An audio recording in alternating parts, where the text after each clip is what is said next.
concert, yung launching nung traveling sa MOA Arena. Did you learn anything and that would make you like adjust your set accordingly for these future legs, or ano? Or ano pa yung mga learnings niyo? Mababaw lang po, huwag po magja-jacket sa stage.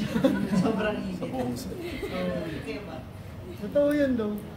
I think a lot of, like na-mention kanina, since a lot of our songs have electronic or more energetic elements, mas iba na rin yung galawan namin on stage. Well, I mean yung mga gumagalaw, kasi may mga stationary members din. Pero gumagalaw din naman kami mga station. Anyway, I think yung learnings talaga namin dun ay kailangan, like we have to find a way to manage yung energy talaga namin. Kasi ang haba ng 2 hours 30 minutes.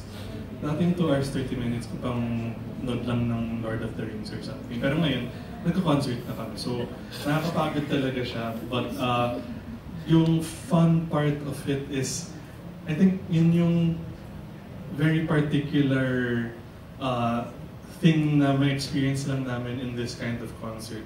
Yung nasa sagad na point ka na ng exhaustion, pero halfway through the set ka pa lang.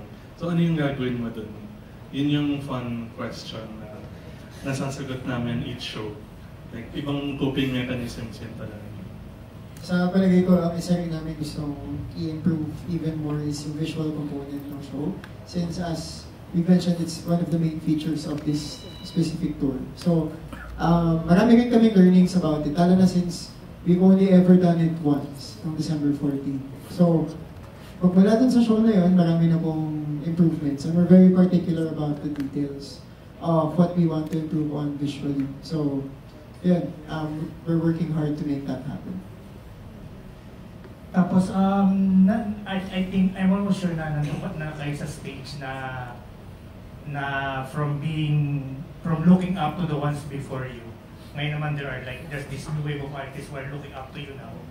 So, how have you adjusted to that role? Are you comfortable in it compared to the past, or what do you think? Pinag-usapan namin ni Pat yata nung isang linggo na yung weird feeling talaga, parang kasi nga alam natin na lahat tayo dumaan ng pandemic, tapos parang nag-time skip na bago kami pumasok dun sa bahay na pinagstayan namin. Parang kami yung sobrang bagito na lahat, parang halos lahat. We're really looking up to and for guidance dun sa napakaraming mga artists at bands na nauna sa amin. Pero parang magmula nung pagkatapos nun, nagulat kami na parang kami na yung kuya, ate, parang kinukuya kami, ate, ganyan. Astig. Pero at the same time, it took time to adjust. Because I feel like, we also feel like we also don't know a lot of things. In as much as we do, we've learned a lot of things. There's still so many things that we don't know. But the ones that we do, as much as we can, we try to share what we've learned. And yun. So parang two-way thing siya ngayon, honestly. Natututo pa rin kami sa mga nauna sa amin. At pati actually sa mga mas bago. Natututo rin kami. Pero, nag-share din kami ng mga natutunan namin in the 8 years we've been together. Okay. Tapos sa theoretical question, kung may supreme being, di ko lang kung si God or si Satan or si John Mayer, inalo kayo na, sige, bibigyan ko, alokin ko kayo ng power to create the greatest album ever. Pero ang kapalit, bawal siyang iparinig sa ibang tao. Would you do that or? Ooh, what a question. Jam. Pass. Ako personally kasi music is the sacred part of my life. So, being able to create something, kahit hindi marinig na ibang tao, okay lang sa akin. So, and especially if we do it na kaming, like, that's gonna be the most, probably the pinnacle of for me, will be the pinnacle of our career. Ako opposite ako. Opposite ka na eh. Opposite ako. Kasi, mas gusto kong gumawa ng music na kahit sobrang olats ng lyrics, pero masishare ko sa iba. At least kasama ko siya sa na makinig ng medyo olats na lyrics. May kasabot ako sa pag-share sa ibang tao. Okay. May add ako dun. Sorry, jump talaga.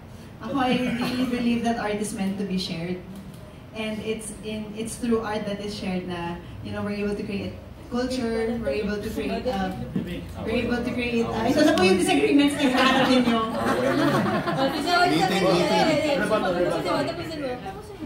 The end. Ako, I would argue na yourself is also an audience member. Especially if you consider creation as something that's not part of you. Parang in the process of creating. Yeah, not part of outside your creation. Oh, kasi minsan nag-flow lang din siya through.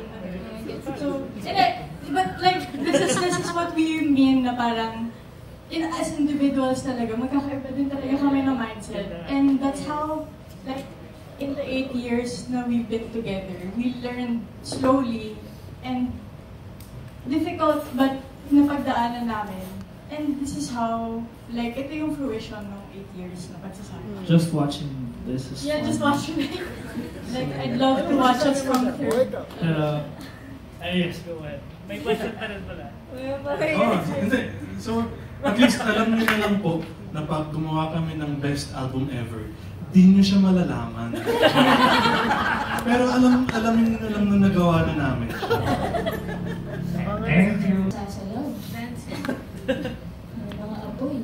I think aside po from yung what we did on December 14, but a lot better in sa visuals, sa sound, sa performance, maybe a few special songs din na per stop na we haven't talked about yet, pero it's an idea din. Like for example, sa December 14, hindi namin tinugtog yung songs like Kapangyarihan, kaya Saranggola, wala pa nun, kasi di pa siya nasusulat. So, yung mga ganun, yun din po. And, please look forward also to spending time then beyond just the concert. Kasi, we like doing like intimate meetups and also hangouts, and even yung before the concert, yung habang nagsa-soundcheck kami, and then parang really just getting to spend more time aside from the concert itself. Na-mention kanina yung Saranggola. Ito, na-realize ka namin, ito yung first tour talaga na tutugtugin namin siya sa lahat ng stops. I think, di ba namin ang pag-usapan? Mag-meeting muna kami. Pero, kasi na-realize namin, we haven't had a chance to play it as much live. Aside from the first few gigs we've had ever since the release. So, we're very excited to play that particular song sa tour na to. And for most of the people who would come, first time nilang marinig ng live. Thank you so much, Juan. Congratulations for the tour. Sa Could Be Something. Kasi, as far as that song is concerned, parang all out lang kami sa pag-experiment. Tapos pag nag-experiment ka kasi, hindi mo sure kung kung mag-work siya o hindi.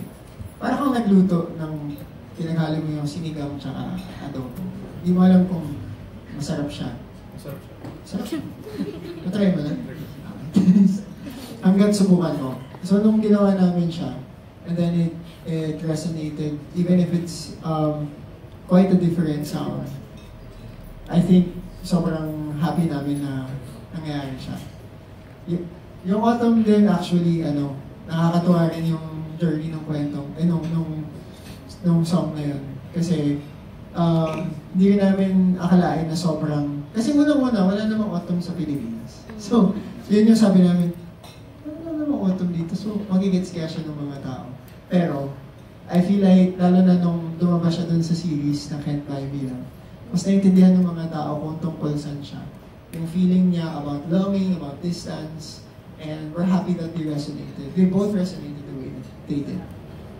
Alright, thank you po and congratulations. Thank you.